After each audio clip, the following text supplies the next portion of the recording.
In this video, I wanted to walk you through several different sites that we have in our building now, share with you different tools that people are using on their websites to help kickstart a bit of brainstorming before our first Web Wednesday, which will be February 7th.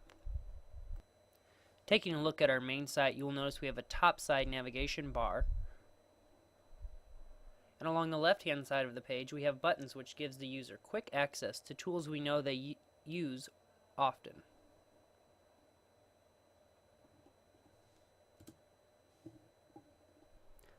One of the main things to think about when working with your web page is the audience. Our main site is often used by our students, usually just to navigate to a website within our school, and more often used by parents who are looking for specific information.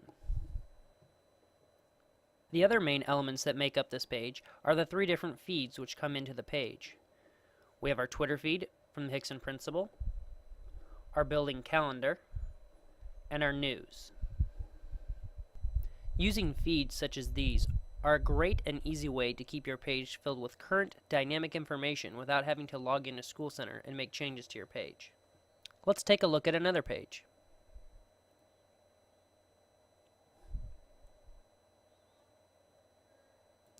Here you see that the teacher is using a tool called SlideRocket to post the daily activities or plans for the day.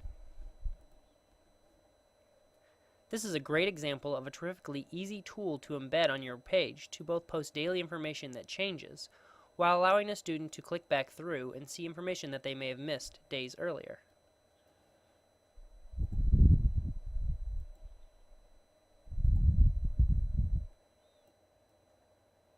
As we scroll down, you will notice that the teacher has placed buttons to give the student quick access to the tools they use regularly in class.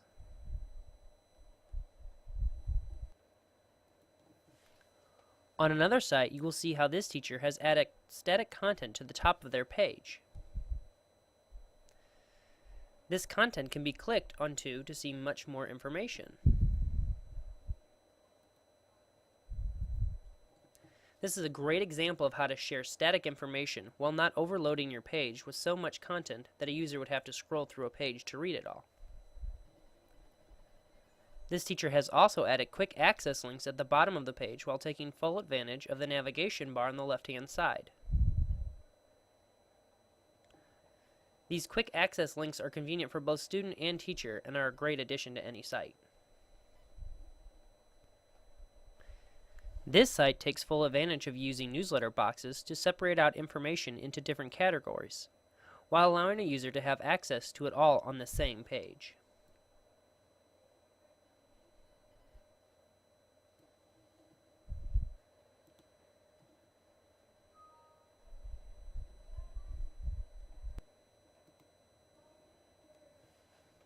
This teacher is using Flickr to share pictures from the class. There's a free app that allows a person to take pictures and upload them to Flickr, while the embedded code creates a streaming picture show. This is a great way to share what goes on in your class visually and with little work to you.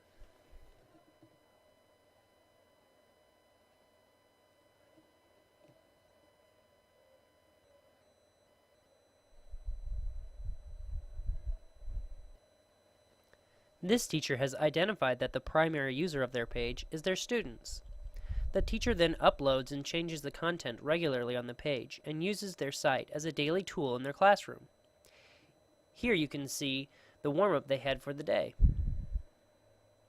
To further the connection with the class and parents, this teacher has created a Facebook page and a blog to continue to share information about what goes on in their class. As you can see, this teacher has also added the quick link access to their page. The library site is a great example of a site designed for students. The links in the navigation are precise. On the left-hand side, you will notice both a visual and text which link to specific areas of the website.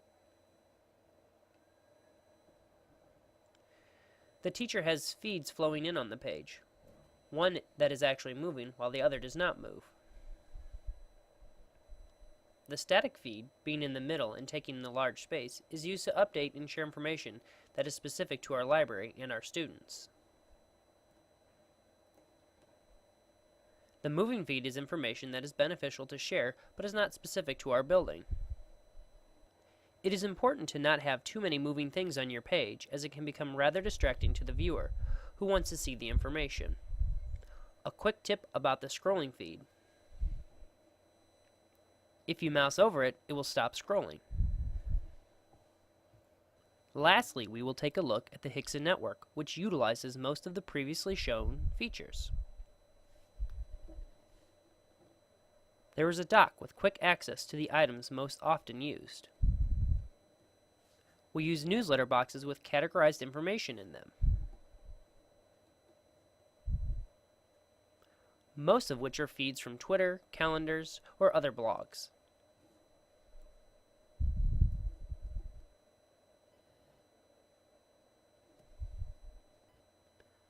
We have a video in the center of the page, which helps to break up the monotony of the text, as well as gives quick access to important videos.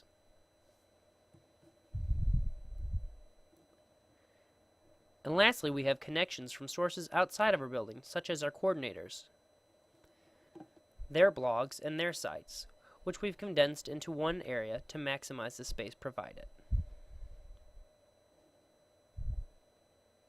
I hope touring some of these sites gives you some inspiration for what you can do with your site, so that you come prepared to innovate, modify, or just make some simple changes to your own website on Web Wednesday. See you there.